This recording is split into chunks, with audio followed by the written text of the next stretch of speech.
The woman who would grow to power as Indira Gandhi was not related to the Mahatma, Gandhi being her married name. She was the daughter of Jawaharlal Nehru, first Prime Minister of India and one of the great nationalist leaders. Mahatma Gandhi died as a man of peace. Indira Gandhi, I think, died for playing that old British game of divide and rule politics. She was educated in Swiss schools. She was a tremendously strong-willed, highly intelligent woman. She had more guts, certainly, than any political leader I know in modern time. She was getting politics with her mother's milk. And she very soon after her mother died became sort of Nehru, her father's hostess. And so she met everybody great or near great in politics all around the world. In 1966, Lal Bahadur Shastri, Nehru's successor as Prime Minister, abruptly died. The Congress Party sought a docile successor. There were several factions in the Congress Party, and they more or less agreed, well, let's put Indira up in power. I mean, we can handle her, we can manipulate her, and boy, were they in for a surprise when she got in power. She no sooner got in power in 1966 than she began firing and sacking and getting rid of the most powerful people in the Congress Party. Indira's first triumph came fast. The partition of India, with Pakistan broken into entities widely separated by geography and religion, fomented boiling unrest. Her military and political intervention was the key to the formation of the new eastern nation of Bangladesh to resolve the heart of the problem and present a possibility of peace between India and Pakistan. She acquired dreams of a dynasty and the enemies that came with it. Very early in her career, she brought her son Sanjay with her into power, and she had another son, Rajiv, who didn't want any part of political power. He just wanted to be an airline pilot. Accusation of scandal, fraud, and malfeasance dogged Indira's government in the 70s.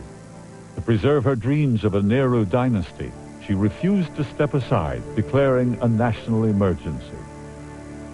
She was trying to be a dictator, but it didn't really work. And she was thrown out of politics for 2 years, but then she was able to come back, and she learned a lesson of what she did. She gave her son Sanjay all kinds of power, and he was rounding up innocent people.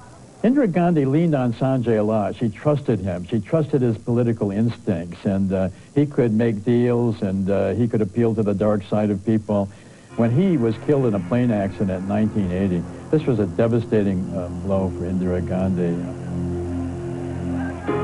In the 1980s, the Sikh separatist movement began in India, and Indira Gandhi decided to repress this.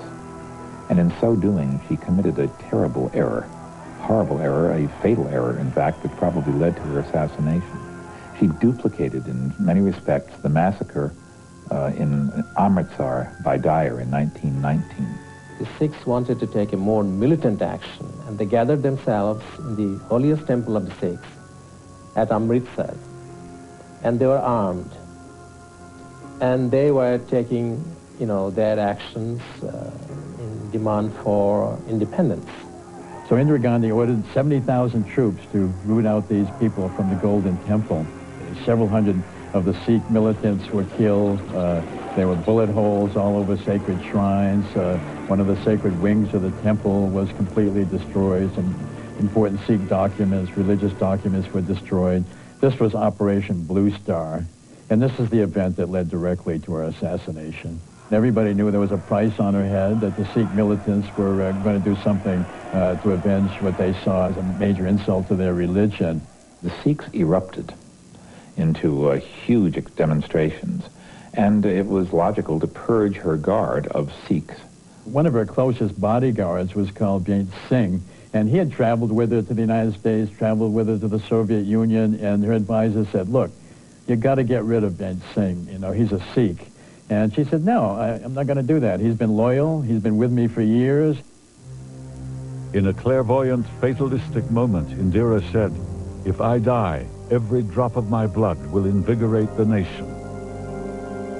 Her time would come in her compound on the next day, October 31st, 1984. The trusted bodyguard Beyant Singh was on duty. He also brought with him one of his friends and colleagues, Satwar Singh. And Satwar Singh was not supposed to have clearance to be this close to Indira Gandhi's house. But he had told the supervisor that he had an upset stomach, he had diarrhea, and he had to be near a toilet. And so they said, all right, you can go man the gate. Gandhi leaves her living quarters on her way to a TV interview with actor Peter Ustinov.